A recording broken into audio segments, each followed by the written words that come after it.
So, ladies and gentlemen, first of all, I would like to congratulate all the women, right? I was just counting the number of ladies in this hall when it started off. It was very few. One of them is just now going. So I think, our country can become a real big economic power the day we'll see in seminars and conferences 50% being women, right? And I think we got a miles to go. So the topic I'm going to address is right now the skill crisis that we have. And within that, what I'm going to cover is during the day we have heard a lot about what you call as technology and disruption that technologies are making, and how technology can make a big difference to the productivity, and how technology can make the world a better place to live in. Well, a lot of us, many of us are talking about the fourth industrial revolution, where you will see a lot about Internet of Things. You will see the robots. You will see robots collaborating with robots. You will probably see many teachers getting replaced by robots. And I wouldn't be surprised if the robots do a better job than what we do as teachers. Now, friends, I would like to spend next couple of minutes and talk about what is the likely impact of the fourth industrial revolution that our country is talking about. And we are saying that India can't miss the fourth industrial revolution. And what is going to be the likely impact on productivity, and what is going to be the likely impact on unemployment. Now, friends, as far as numbers are concerned, there are many published reports from United Nations, and we know for sure that globally, the way economy has progressed, at the same pace, we have not been able to create employment. As far as India is concerned, every year we have been promising that we'll be generating certain number of employments.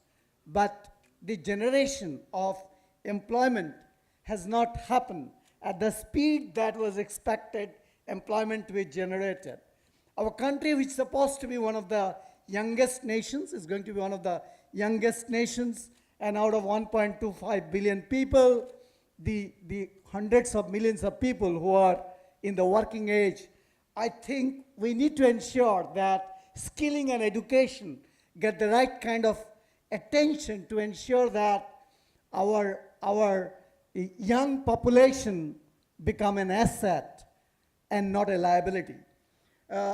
Friends, if we look at the fourth industrial revolution, right, there is no doubt that we need to leverage the fourth industrial revolution to ensure that our industry is more competitive.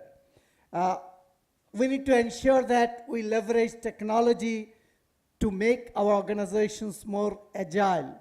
We need to leverage technology to ensure that our organizations become more customer-centric.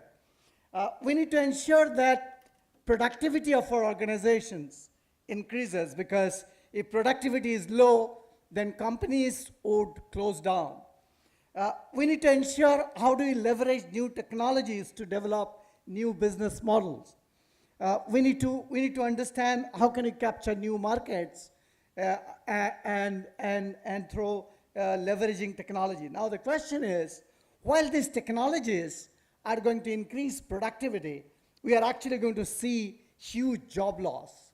Now, what's the solution? Is the solution not to go for these technologies, these disruptive technologies? I think we have no option. We got to go for them, because if we don't go for them, then our shops will close down. So what we need to really see is, how do we train our people on newer technologies, these disruptive technologies we are talking about? How do we really ensure that our workforce is trained on those new technologies?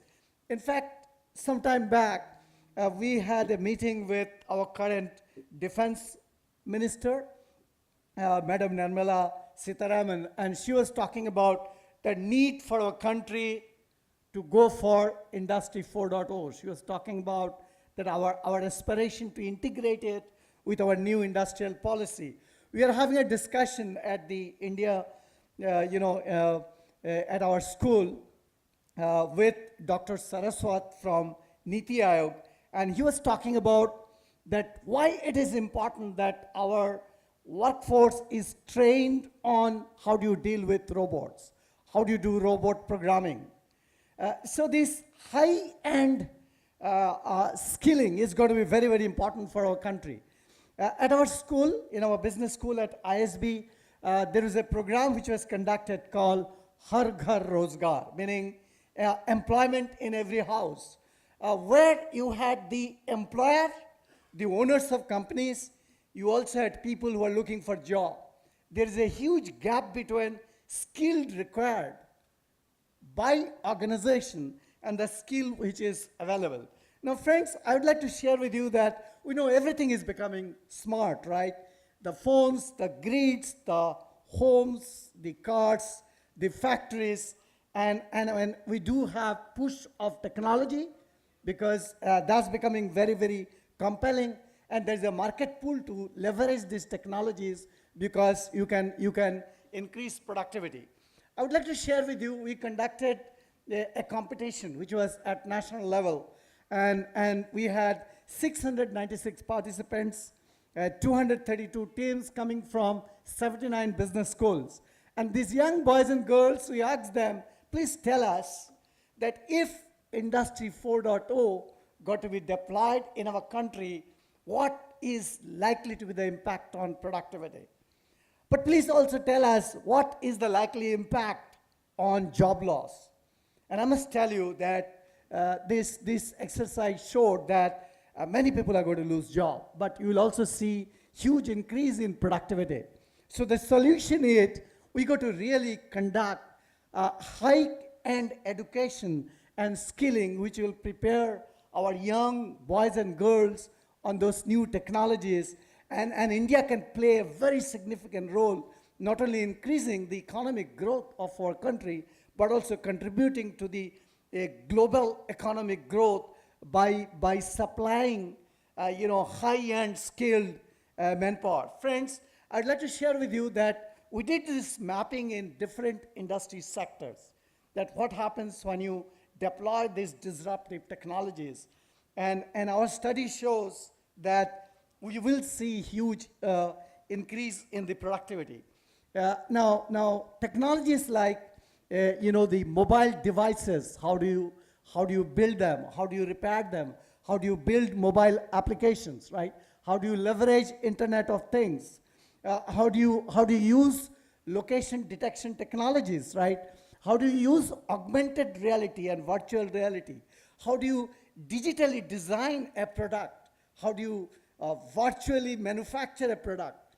How do you digitally simulate the performance of the product? How do you leverage virtual and augmented reality to view the product and services before you deliver it to the customer, such that you can get it right the first time, you can reduce the cycle time of new product development. I think technologies like smart sensors, technologies like 3D printing is going to do a lot of disruption. So what we need to do is, we know for sure by leveraging technologies, we can improve our revenue, we can improve our margin, but we must know that these technologies can be used also to transform our business, create new business models, and they can be used, we can actually have focused education and skilling program.